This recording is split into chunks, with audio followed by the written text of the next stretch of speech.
She's a head shorter than you, as she always was, but she's leaner and more lithe. And you still look like a oh my god, Bwaka? Bwaka? I have no idea how to pronounce this. B-W-C and A. Bwaka, you say. She does, like a dark one of the little folk of the old hills. She pokes you in the side. Don't start that. So, here's Arthur up Uther, bastard prince of Gwynedd, home for the feast of Noscalan Gaeth.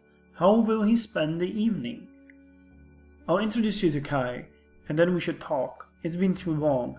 I want to find out what you've been up to out there on the Isle. I feel like a stranger here. I should talk to Gawain and some of the men who fought today. I should get to know them better. I'm still the foreigner from Aquitania and I need to change that. Or there are important people like King Aaron here, Uther's friends and allies from other kingdoms. I should talk to them, for courtesy's sake, since Uther is in bed, to try to get a feel for how the land fares. Well, this is what I would like to do, but we are trying to be the king here. So this would be a leader thing, and this will be a diplomat thing, and this would probably be the warrior thing to do. I think I'm gonna go with this one. She sighs. Yes, I know, politics. There never seems to be an end to it. It matters though, especially with the king so badly hurt. And it looks like Bedwyer's been drinking already, so best you step in, I suppose. He was less than pleased to see me. I know. Be careful with him, Art. Don't let him think you're trying to take his place. I think he's worried about it. I'll be careful. It's already reminding me of Ambrosius and Uther, you know?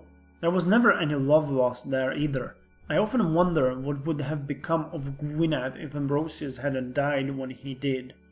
Well, if you listen to Kai's theories, better personal hygiene and finer imported wines, I think he's missing Aquitania, and Uther's never had any time for Roman ways.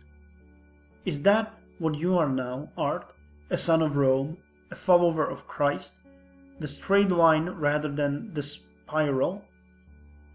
I suppose so.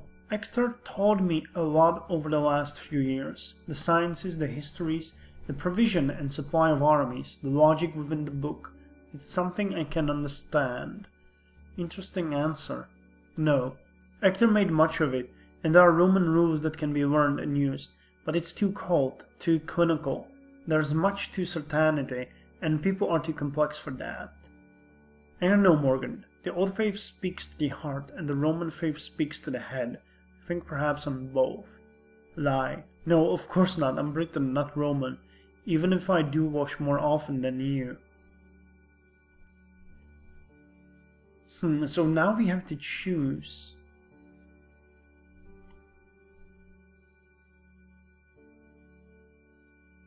I don't know. I think this would be good because I like logic, sciences, histories, stuff like that. But this would alienate me from the heritage. And the logic within the book. Oh my god. I hate Christianity so much. Maybe this one. I don't know, Morgan. The old faith speaks to the heart, and the Roman faith speaks to the head. I think perhaps on both. Okay, that one. That did not change. Oh, we became more diplomatic. She grins. Ha! Forever sitting on the fence. Still, perhaps, I can convince you. But now, you should go and talk to the kings, and I should get back to my mother.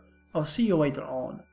You feel the warm touch of her fingers on your arm long after she has left your side. You sigh, and look around the hall. King Aaron is talking with another richly dressed man. You think it's Cadell, king of Powys. It's time to make your introductions. Elsewhere.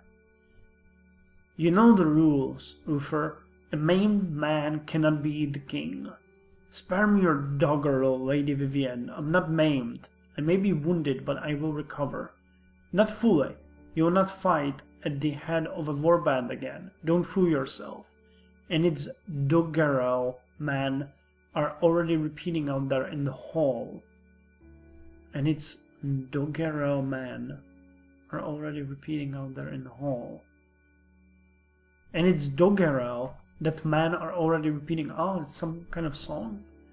I know this is hard, but you have to make choices, and you have to make them now. The Saxons will give us this winter. I'll have time to heal. A winter of uncertainty, a winter where your allies will mutter behind their hands, make their own alliances, and where there'll be bickering and squabbling. I'm sorry, Uther, but you need to act or they'll force you out. So this is Lady Vivienne and Uther talking about him resigning. I will not give up the kingship, not of the Britons, nor of Gwynedd, not yet. Then the warband at least. You command the warriors of the Briton kingdoms. You must see that to a man who can fight. Bedwyr shall have it. They won't follow him, not on your say-so. He needs to prove himself in front of all of them. If you want him to have a chance to become war leader, there is only one way. What then? An honor circle. Honor circle? Silence for a time and then. And if he loses? Then he loses. This is your only way to give him a chance. The only way the other kings will accept him. If you want the man of Gwynedd to lead, this is the only chance you have. A fair one. Another pause. It will be as you say. He is skilled and he is well liked among the men. That will have to serve. They will have to serve. Oh, that will have to serve. On to other matters. The bastard Arthur returned at last from actor's training in the ways of Rome. Ambrosius' wish, never mine. I know. Tell me, Uther, how did he fare in the battle today? Him takes no thought for how his actions appear to the men around him. He will learn, or he will die. Great! So, our brother, half-brother that is, that hates us, is going to become the leader of the band, and we are hated by our father. Great. Great. You're sitting with two kings, Aaron of Dyfed and Khaled of Powys. Cadell, a deeply Christian man, has been holding forth on a point of scripture. He seems pleased to have the ear of someone who has an idea what he's talking about. Aaron's just been watching the two of you and listening, a smile of mild amusement on his face. It's not that I don't think your God's real, Aaron says at the last. It's just that he seems a mite jealous. He doesn't seem to like having other gods around the place at all. And I'm not at all sure the Lady Vivienne would let us hear the end of that. Then, all of a sudden, you become aware that one of the men is up on the table. I was telling Idris here, he says loudly. I was first in the charge, at the front of the ranks, but as I cut down my first man, I saw Prince Bedwyr take two. One at the thigh, and one straight across the neck. That blow was so deep that the head was just held on by the skin. Aye, calls another, I saw that, but you can't have, for you were 4 ranks back at the least. The boasting. You had forgotten about this. As more men stand to voice their opinions, it becomes compliments, good-natured jibes, and raccoonous laughter, a retelling of the day from the men of the war band that might not resemble in the slightest what really happened, but this will no doubt become the histories of it and later sung into story. You listen and laugh along with the others as tale piles on tale. And then I saw the bastard Arthur, cries a voice. Uther stood there on his own, Gutwulf against him. Arthur could have helped, but no, not him. He hid himself among the wounded. It's Bedwyr. You might have known. Not so, comes another shout. That is not what happened. Prince Arthur aided me when no others could. The crowd parts to reveal a man sitting propped up against the wall. He has a cup of wine in his hand and raises it. It's a loon. Prince Arthur stayed back to save my life, and I value it, even if you do not. Thank you, Lord. Your health, as you have given me mine.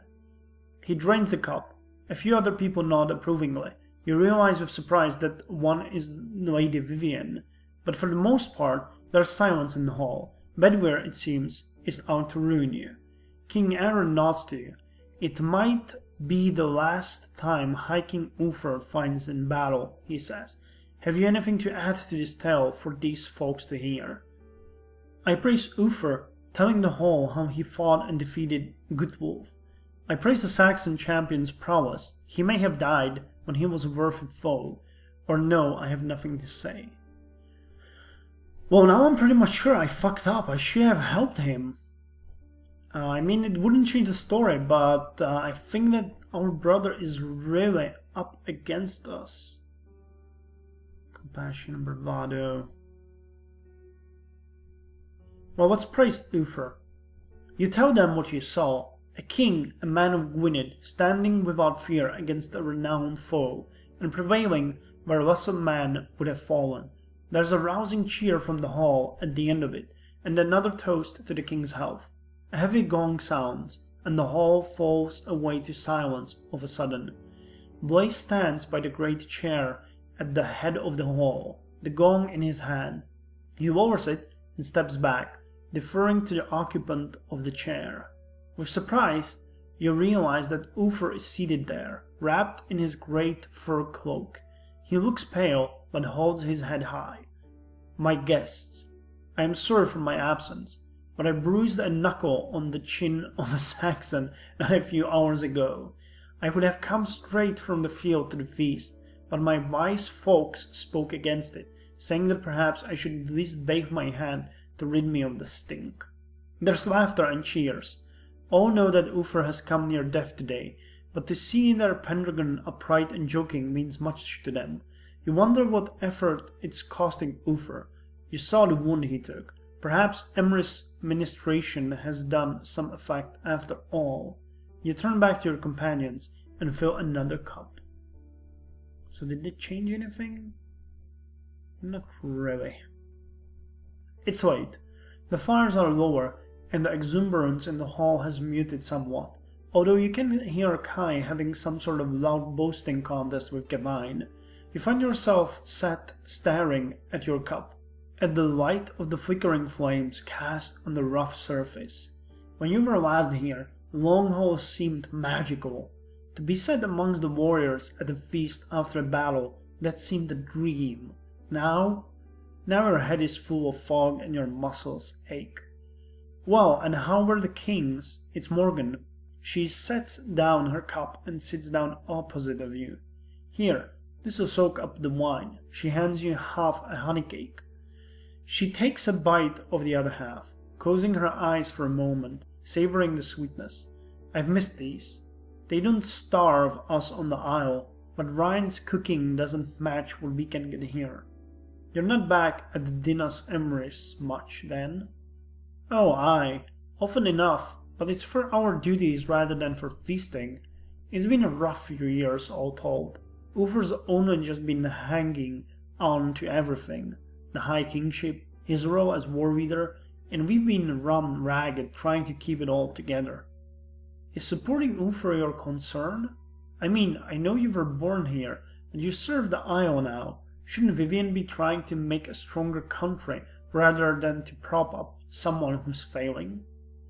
I think getting them to agree on anyone, even Uther, was a miracle, and that's only because he was Ambrosia's brother. I think this is the strongest we get for now. Whether it will be enough, who can tell? The Saxons, Cerdic and Cynric, they lead many men, but they're far from the only ones. From the way I hear it, there are more coming from the east, from beyond the land the Saxons now hold. We're weak as we are. If Uther doesn't survive, or if he loses the alliances he has now, well, the fire's burning low, a single flame flickering among glowing embers. Still, that's for tomorrow, she grins suddenly. This is still the feast, late though it is, and we've finished the honey cake. She reaches out and takes your wrist and draws your hand towards her. And you, my lord Arthur, have honey all over your fingers.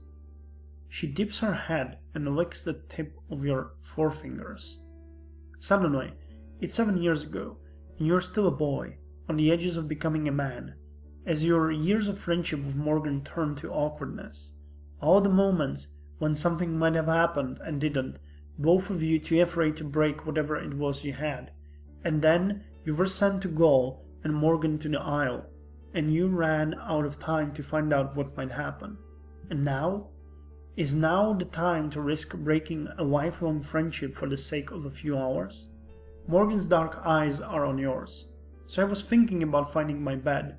The guest beds at Dinasemaris are a fair size, and I prefer not to spend the festival night alone.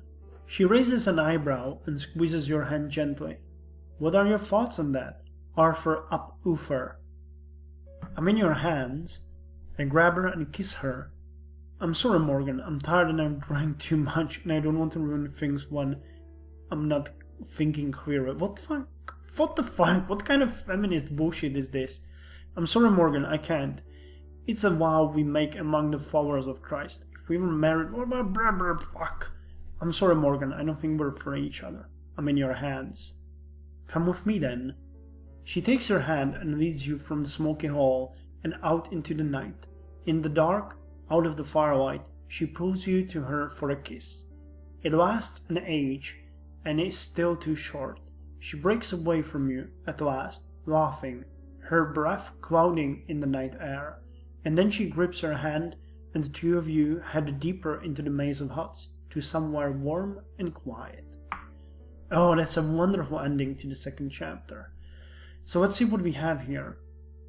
Leader 60, Diplomat 68, Warrior 26, Compassion 28, Ruthlessness 72, Bravado 35, Cunning 65, Old Faith 50, Rome 50.